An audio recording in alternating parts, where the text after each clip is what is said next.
بسم اللہ الرحمن الرحیم۔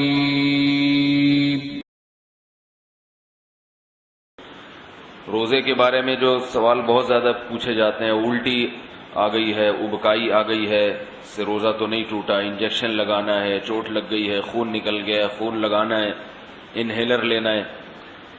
تو الٹی آنے سے روزہ نہیں ٹوٹتا۔ الٹی آنے سے روزہ اس وقت ٹوٹے گا جب دو شرطیں پائی جائیں گی۔ ایک یہ کہ الٹی منہ بھر کر ہو، بہت زیادہ، اور منہ بھر کر الٹی ہوئی اور آپ نے اس کو نگل لیا، تو نگلنے سے روزہ ٹوٹ جائے گا۔ دوسری شرط یہ ہے کہ الٹی منہ بھر کر ہو، خود سے نہ ہو بلکہ آپ نے جان بوجھ کر کی ہو، منہ بھر کر اچھی طرح سے۔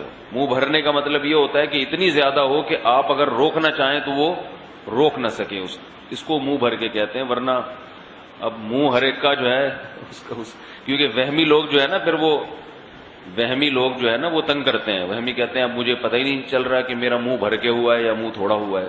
تو بھائی اب منہ تو آپ کا اپنا ہے، میں تھوڑی پتہ لگا سکتا ہوں کہ آپ کا منہ بھرا ہے کہ نہیں بھرا۔ اس کا ایک فقہا نے ضابطہ بیان کیا ہے کہ اتنا کہ منہ میں روکنا اس کو ممکن نہ ہو۔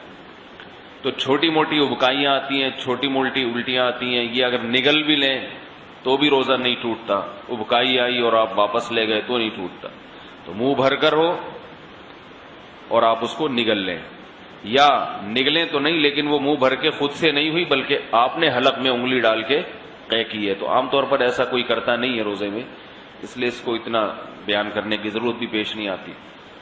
اس کے علاوہ گلوکوز چڑھانے سے، انجیکشن لگانے سے روزہ نہیں ٹوٹتا۔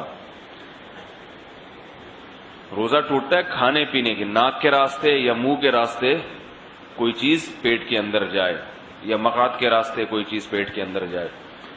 آنکھ میں دوا ڈالنے سے روزہ نہیں ٹوٹتا، خوشبو لگانے سے روزہ نہیں ٹوٹتا، خوشبو سونگھنے سے روزہ نہیں ٹوٹتا ہے۔ کان میں دوا ڈالنے سے روزہ ٹوٹتا ہے یا نہیں، اس میں علماء کا اختلاف ہے۔ پہلے جو ہمارے فقہاء ہیں انہوں نے لکھا ہے کہ کان میں دوا ڈالنے سے روزہ ٹوٹ جاتا ہے۔ اس کی وجہ یہ ہے کہ ان کا یہ خیال تھا کہ کان جو ہے نا یہ دماغ تک اس کا کوئی لنک ہے، ہم جب کوئی چیز کان میں ڈالتے ہیں تو دماغ میں پہنچتی ہے وہ۔ لیکن بعد میں جو ڈاکٹروں کی تحقیق ہے وہ یہ کہ کان میں کچھ بھی ڈال دیں وہ دماغ تک نہیں پہنچتی، نہ پیٹ میں جائے گی وہ، نہ دماغ میں جائے گی۔ تو اس تحقیق کی وجہ سے علماء کی رائے بھی تبدیل ہوئی۔ تو ابھی ہمارے اکابر کا جو فتویٰ ہے، یعنی سارے ہی ہمارے اکابر ہیں جو اس کے خلاف ہیں، وہ بھی ہمارے ہی ہیں، لیکن مطلب یہ کہ جو میرے اساتذہ ہیں ان کا جو فتویٰ ہے اس بارے میں وہ یہ ہے کہ روزہ نہیں ٹوٹتا کان میں دوا ڈالنے سے۔ البتہ ہمارے ہی اکابر میں بعض اس کے قائل ہیں کہ ٹوٹ جاتا ہے، تو احتیاط یہ کہ نہ دوا ڈالی جائے، اور اگر کسی نے دوا ڈال دی ہے تو بھی کچھ نہیں ہوتا، انشاءاللہ روزہ نہیں ٹوٹے گا۔